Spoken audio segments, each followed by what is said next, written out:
On a tendance à penser qu'être enceinte rime avec épanouissement.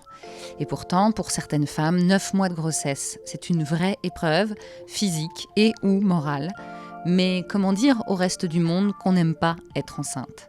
Dans Ex Utero, le podcast signé l'essentiel par Massif, la parole est donnée à des femmes et à leurs partenaires qui nous racontent comment ils ont vécu ces 9 mois. Carole, avec Anthony à ses côtés, le dit haut et fort, elle n'a pas aimé être enceinte.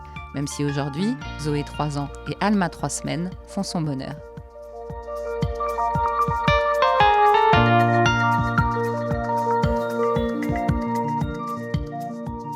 L'envie d'enfant, elle est venue sur le tard. C'est-à-dire que moi, je m'étais plutôt projetée sans enfant. J'ai pas du tout grandi avec des rêves d'enfants ou de famille nombreuse.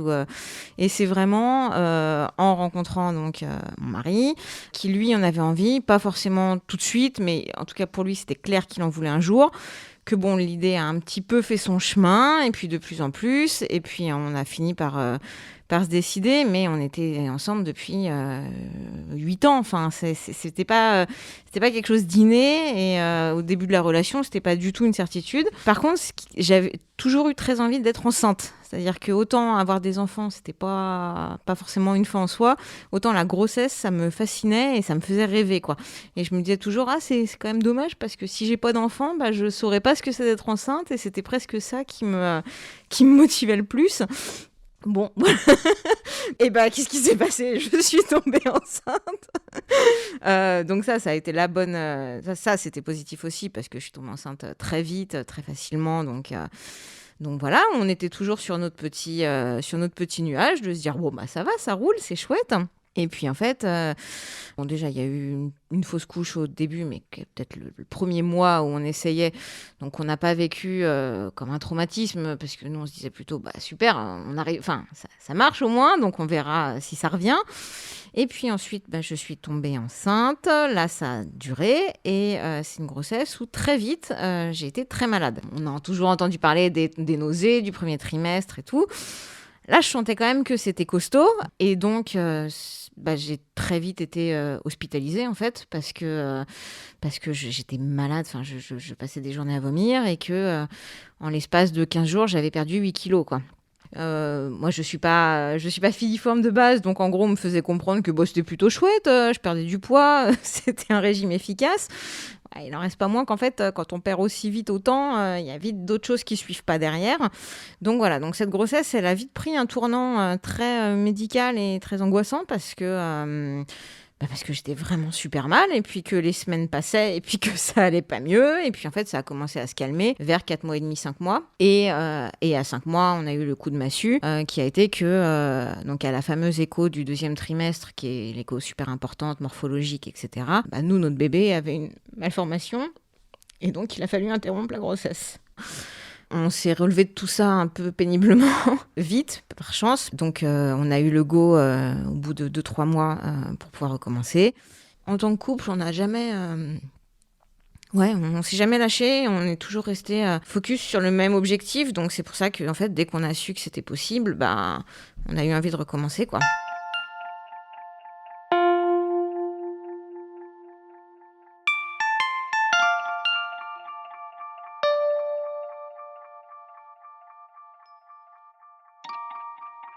Alors, ça a quand même été moins violent. J'étais moins malade, mais c'est resté au stade des nausées. Et alors là, cette fois, ça a été les 9 mois. Donc, j'ai fait les 9 mois de grossesse avec des nausées terribles, avec en permanence un sac à vomi dans le sac à main. J'ai découvert que ça se commandait, d'ailleurs, qu'on peut acheter des sacs à vomi par lot de sang. Là, j'étais quand même malade, mais moins malade. Et puis surtout, la grossesse est allée à terme. Donc, j'ai eu le temps de découvrir d'autres choses de la grossesse. J'ai vu ce que c'était de prendre du poids, de voir son corps qui change, ce que j'avais pas eu, parce que pour la première grossesse, en 5 mois, j'avais juste maigri, en fait. Là, j'ai découvert la vraie vie de femme enceinte, entre 2 accalmies de vomissement, quand même. Et oui, et là, je me suis dit, non, mais c'est l'enfer, en fait. Je me suis sentie complètement dépossédée de mon corps, en fait. Cette sensation de... en gros, la tête fonctionnait encore, mais que le corps me lâchait. Je me disais, là, si je dois partir en courant, je peux pas partir en courant, par exemple. Si je dois avoir un réflexe, si je dois réagir un peu vite...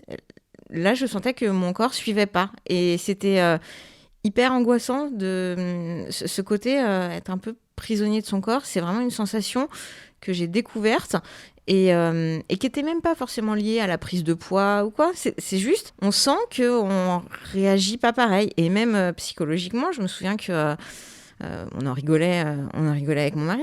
Des fois, je sentais que j'avais des réactions. Enfin, moi, c'était pas des envies de fraises, c'était pas spécialement des trucs alimentaires ou quoi, mais où on se sent partir et on se dit, bah en fait là, il se peut que j'éclate en sanglots d'une minute à l'autre, donc t'en tiens pas compte en fait, parce que même moi, je sais pas pourquoi, mais voilà, il y a un risque, donc je te préviens, le prends pas pour toi, ou là, je suis complètement à fleur de peau, j'ai pas spécialement de raison d'être énervée, mais je sens que ça me dépassait complètement et on n'arrive pas à agir dessus. Et le souci aussi, c'est que quand on commence à le dire, ça passe très mal parce que c'est pas bien vu de pas aimer être enceinte en fait. Donc autant les gens qui connaissaient notre histoire comprenaient que psychologiquement ce soit pas le feu, mais déjà sur la toute première grossesse, quand je disais que j'aimais pas être enceinte, que j'étais très malade, on saoule très vite les gens quand on se plaint. Déjà dans la vie de manière générale, même quand on va pas bien, en gros on a un pass pour aller pas bien quelque temps et puis il faut pas que ça dure trop longtemps non plus. En gros les premières semaines quand je disais que quand même j'étais très malade, on disait oh la pauvre elle vomit et puis bon bah très vite c'est ah, ça va. Et en fait on en vient à soi-même se reprocher de se plaindre en fait et donc on n'en parle plus et on se renferme un peu sur soi quoi parce qu'on sent qu'on n'a pas d'écoute. Soit vous en faites trop, soit vous devriez pas vous plaindre, plus la pression qu'on se met soi-même en se disant c'est pas correct, je peux pas me plaindre à ces personnes-là alors que moi ma galère, eux ils en rêvent. Et en fait, bah au final, on est un peu tout seul quoi. Donc par chance, nous on en parlait en couple hein, parce que ma mari était bien aux premières loges pour voir que c'était pas génial et puis pour lui, c'était pas génial non plus parce que quand même, il voyait bien dans quel état j'étais. Et puis, psychologiquement, lui, il était aussi impacté parce que il n'a pas bien vécu non plus. Enfin, tout le stress qu'on avait sur le déroulé de la grossesse et sur la fin de la grossesse, il la vivait pareil. Il portait pas le bébé, mais toutes les inquiétudes étaient partagées. C'est tellement vendu partout comme un moment de plénitude et on est tellement matraqué de photos de jolis ventres et que oui, on se dit bah moi aussi j'ai envie. Enfin, ça a l'air sympa. Et d'ailleurs, j'avais des copines, je les voyais enceintes, je me disais ah, ça a l'air cool. Même après l'avoir été moi-même, ça j'aurais bien aimé. Mais c'était loupé. Et en fait, elle est arrivée et ce qui a été magique, c'est qu'à l'instant où elle est arrivée, c'était oublié, quoi. Voilà, ça y est, c'était fini, en fait. La grossesse était terminée. Maintenant, j'avais un bébé. Donc, toutes les angoisses liées à son développement, c'était terminé aussi. Il y a eu ce sentiment de « ça y est, c'est bon, t'es arrivée, là, t'es dans le monde ».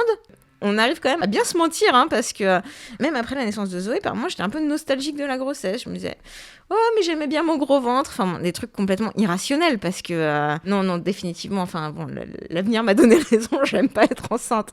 Mais, il y a un côté, le jeu en vaut la chandelle, en fait. On a tellement adoré être avec elle et notre vie avec elle que... tant pis, au pire, c'est X mois contre une vie comme ça, oui, allons-y, quoi, re-signons.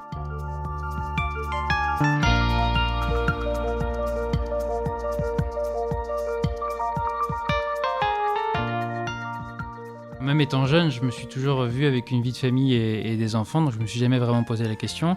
Et c'est vrai que quand j'ai rencontré Carole était plutôt sur pas d'enfants, donc bon, ça m'a un peu étonné.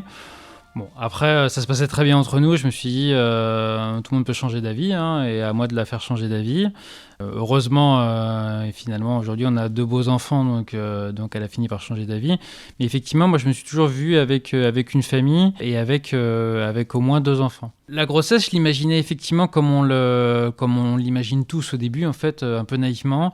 Je m'imaginais avec une femme qui allait avoir un ventre qui allait s'arrondir. Et puis, comme on dit à toutes les femmes enceintes, oh, t'es rayonnante, t'es magnifique. Et j'imaginais un peu comme ça, quoi. J'imaginais que ça allait bien se passer, qu'elle allait prendre du temps pour elle et que tout allait bien aller. Autour de nous, on n'avait pas forcément d'amis qui avaient eu on n'avait pas beaucoup d'enfants autour de nous.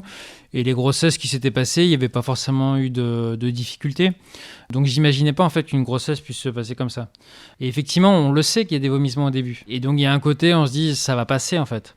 Bon, c'est peut-être un peu plus fort que pour d'autres, mais ça va finir par passer. Et au final, ça passe pas. Et c'est super difficile en tant que conjoint, parce que bon, on peut être là, hein, on peut être soutien psychologique, on essaie d'être soutien psychologique. On essaye de rassurer, sauf qu'en fait, lui dire ça va aller, ça repose sur pas grand-chose quand même. Hein. Je suis pas médecin, c'est notre premier enfant. C'est des paroles qui comptent pas énormément en réalité, parce que je sais pas si ça va aller. Donc on essaye d'être là, mais en fait, je pouvais concrètement rien faire, quoi, à part essayer de la soulager. Lui demander si elle avait envie de manger quelque chose, mais elle mangeait rien, elle buvait rien. Donc en fait, une impression de servir à rien. Pourtant, j'essaie d'être là pour elle, hein, mais là, typiquement, un gros sentiment d'impuissance.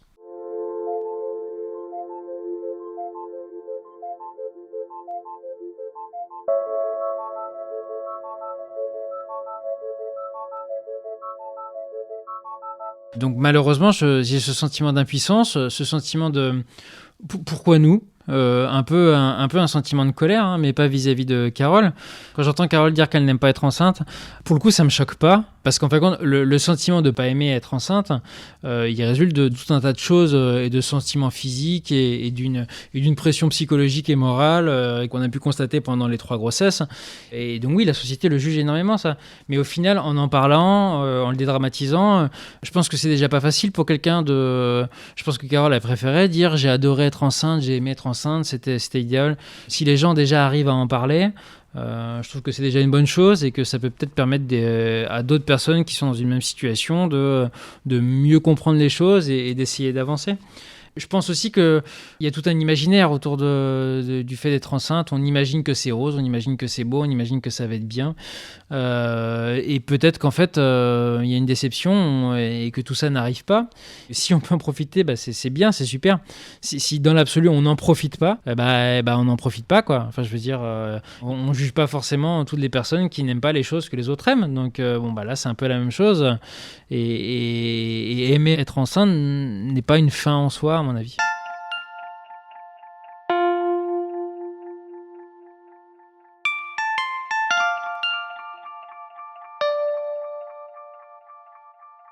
C'est nous qui nous prenons toutes les réflexions de tous les Jean-Michel psychologues du dimanche qui viennent te dire que mais peut-être que tu vomis, mais c'est peut-être qu'en fait tu rejettes ta grossesse, peut-être qu'en fait tu vomis ta grossesse. Mais ça, c'est du vécu. Enfin, c'est des conneries que j'ai entendues et que j'ai entendues de personnel médical. De dire oui, mais c'est psychologique, de toute façon tout est psychologique. Quand on est une femme, c'est psychologique, alors qu'en plus on est enceinte, c'est hormonal. Donc comme ça coupe court au débat, c'est pratique. Il y a aussi tous les...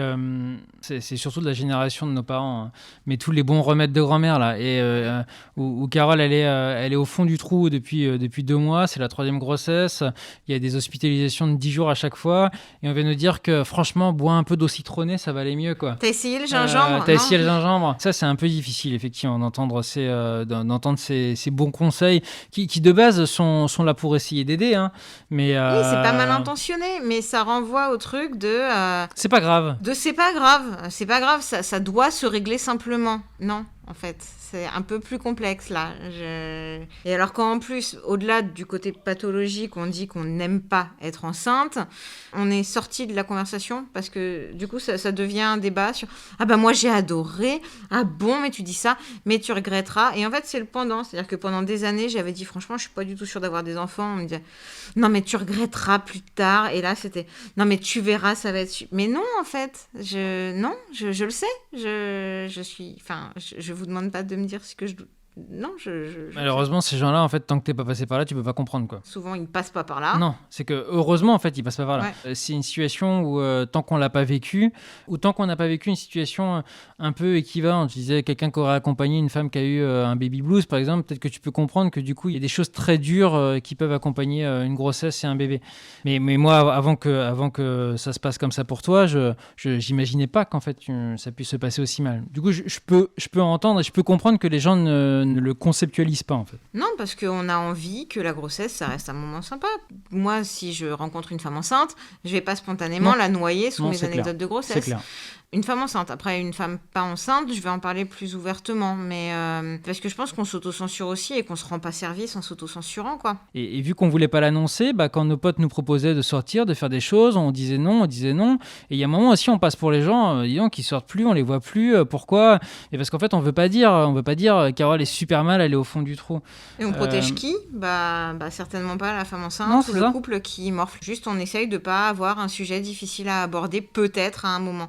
Désolée, mais si les proches sont pas là dans ces moments-là, ils sont là pour ça. Ça sert à rien, quoi. Non, je suis triste d'avoir loupé tout ça. C'est du temps de vie que je récupérerai pas. Donc je ressens plein de trucs, mais non, je me sens ni coupable, ni en colère, ni contre moi, ni contre Anthony.